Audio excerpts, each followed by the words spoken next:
up, everybody? Welcome to Hammerdown Motorsports. If you guys are new to the channel, my name is Steve Fast, and welcome to another beautiful day here in Pennsylvania. You can see we have nice blue skies, and it's fall weather, so we have the nice cool breeze going on.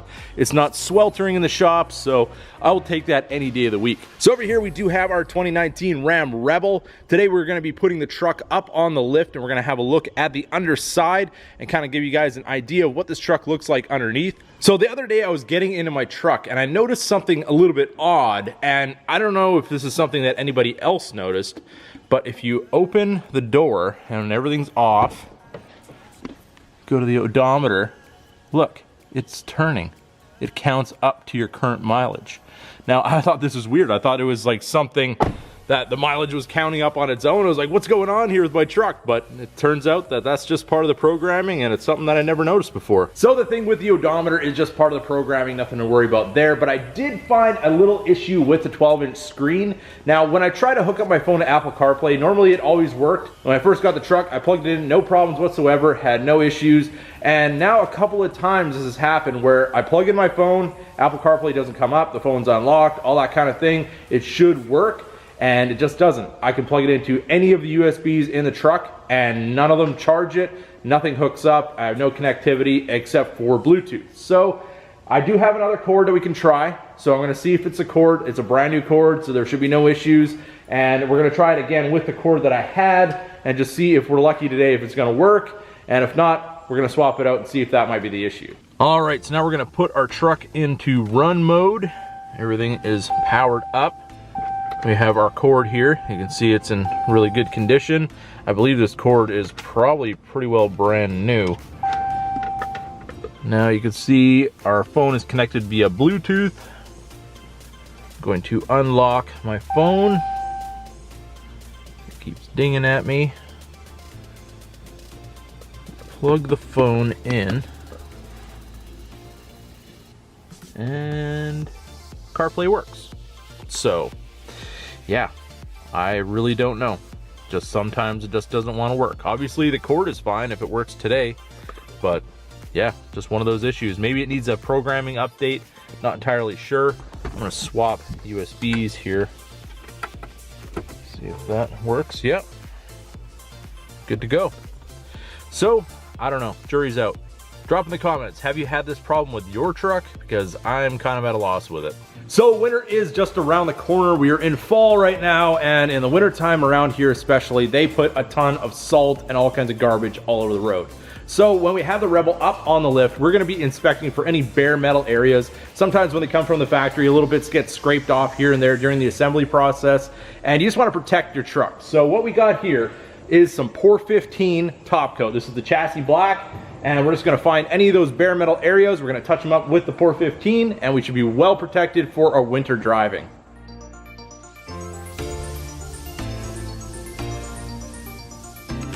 All right, now that we got the truck up in the air, let's have a look underneath. In the front here, we have our nice aluminum bash plate. You can see that there is some reinforcements here. If you were to ever hit anything with this, you do have a little bit of support over here. And one thing I did notice that it doesn't have that the Laramie did is that little kind of air dam that would come down when you're going on the highway to kind of redirect the air. On the Rebel, we do not have that. But over here, we do have the holes in the cross member. It's gonna give us a little bit of diff cooling as well as directing that air through as you're going down the highway. Over here, we have our heavy duty aluminum lower control arm as well as our aluminum spindle. And up top, we have our composite upper control arm and our Bilstein coilover. And over here, you can see our Hemi engine. Super easy to change the belt on one of these trucks. On the 2010 that we had, it was very difficult because we had to go around the fan. These all have electric fans in the front now, so you have a ton of real estate in front of that engine. And then over here, we do have this tube, and I'm not entirely sure what this is for. I don't know if there's a purpose for this, so if you do know what this is for, definitely drop it in the comments. Now, as you walk forward here, we have our skid plate over our front differential.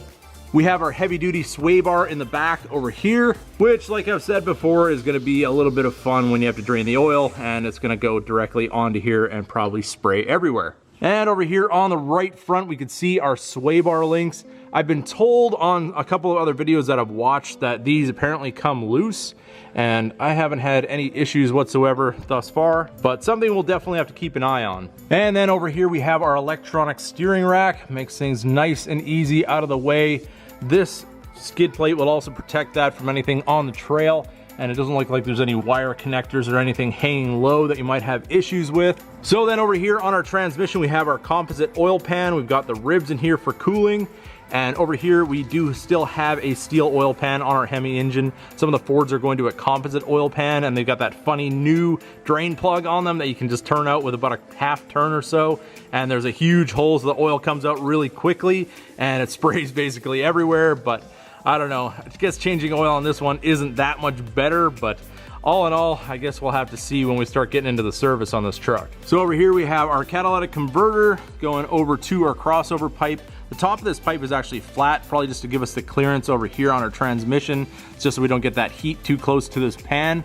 And then our pipes come together over here. And one thing I did find interesting is you'll notice there's no post-catalyst O2 sensor. We actually have the second O2 is right in the catalytic converter, and then our pre-catalyst one is up there on the pipe. So not entirely sure why they did that, but maybe it's more efficient setup depending on how this catalytic converter is constructed. So then over here we have our transfer case. You can see we have all our wiring nicely up out of the way as well. Everything is a really nice weather pack connector, and your drain and fill ports are very easy to get to. And we also have our skid plate right here, making sure that everything is nicely protected. And then over here we have our fully boxed frame rail. Now over here you'll notice we have our fuel lines, and we also have our brake lines here. The brake lines are still metal, but they have this black coating over them. And if you guys are in an area where you do get a lot of salt, you'll know that over time the brake lines end up corroding, and then you end up getting leaks. And it's really nice to see that they're actually making a coated line now, so we don't have to worry about having that corrosion start on our brake lines. And now also our fuel lines are made out of plastic, so we don't have to worry about those rusting out either. So now coming out of our transfer case, we've got our heavy duty aluminum drive shaft. We've got our skid plate on our fuel tank. Then you can see our Borla Attack muffler, and all our pipes, everything is run really, really nicely, just like a factory fit, if not better. And then as we go over to the right rear, we've got our Bilstein reserve shock, which is signature to the Rebel. This is the reason that we get these trucks, to get these awesome shocks and the amazing ride that this truck has. Then we've got our rear 4-link and our spring over here. So here's our rear differential. We've got our sway bar going across here. We've got our sway bar links.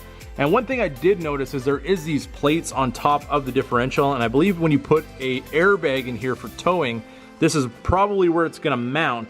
And then you take out the bump stop, and I think you have to take the bump stop mount out as well, and then mount the bracket there. So when we do get a airbag kit, we will be doing a video on that installation as well, but it's really nice that this is here. And that brings us over here to our full-size spare tire. Now you'll notice that we have the Duratrax on all 4 corners of the truck, but our spare is a Falcon Wildtrak. Now, this is the kind of tire you're gonna get if you buy the 4-wheel drive package on the Ram Laramie, obviously in a 22-inch.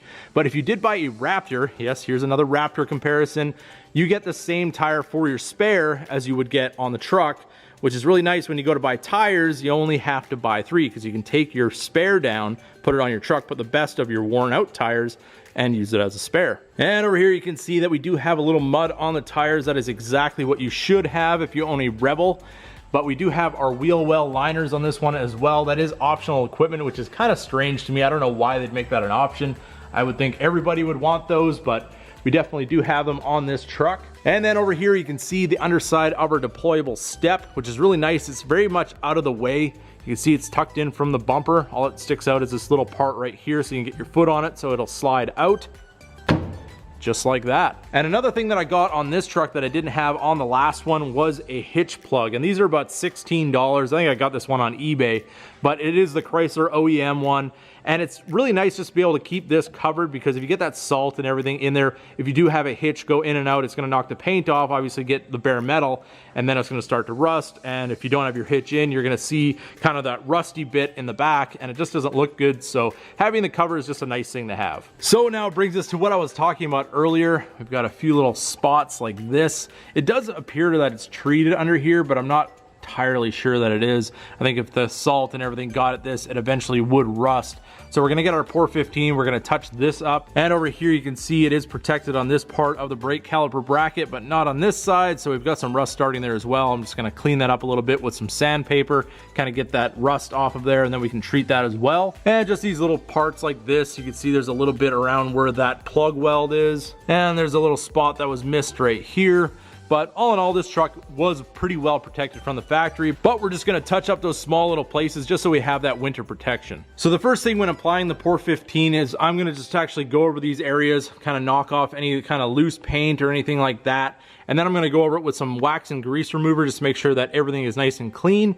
And then we can get everything painted up and it'll be looking brand new once again. All right, now that we have all our areas nicely prepped up, got all the loose stuff off, I put a little bit of masking tape so I didn't get any overspray where I didn't want it, and we're ready to apply our top coat.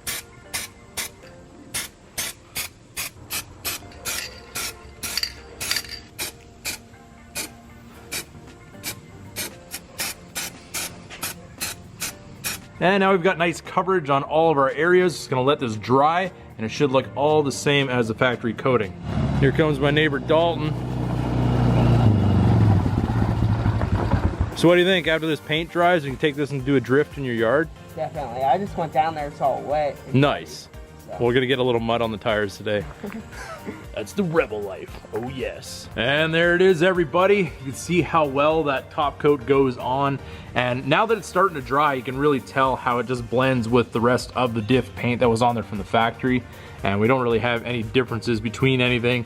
I did go over the diff cover just to make it look a little nicer. It was a little bit dull, and just went over all the bolts and everything just to make sure the rust doesn't start on there. So there you have it, everybody, the 2019 Ram Rebel underside view. We got our pour 15 nicely dry under there. Everything looks like brand new as it should. We should be nicely protected for winter. Now it's time to go and take this over to Dalton's dirt track. We're gonna go see if we can have some fun in the dirt with this truck. That's exactly what it's for. That's why I got it. We're not afraid to take this thing off-road and have a little bit of fun. So we're gonna see how well that performs. So I hope you guys enjoyed this video. If you did, don't forget to give it a big thumbs up. If you're new to the channel, hit that subscribe button. And as always, keep that hammer down.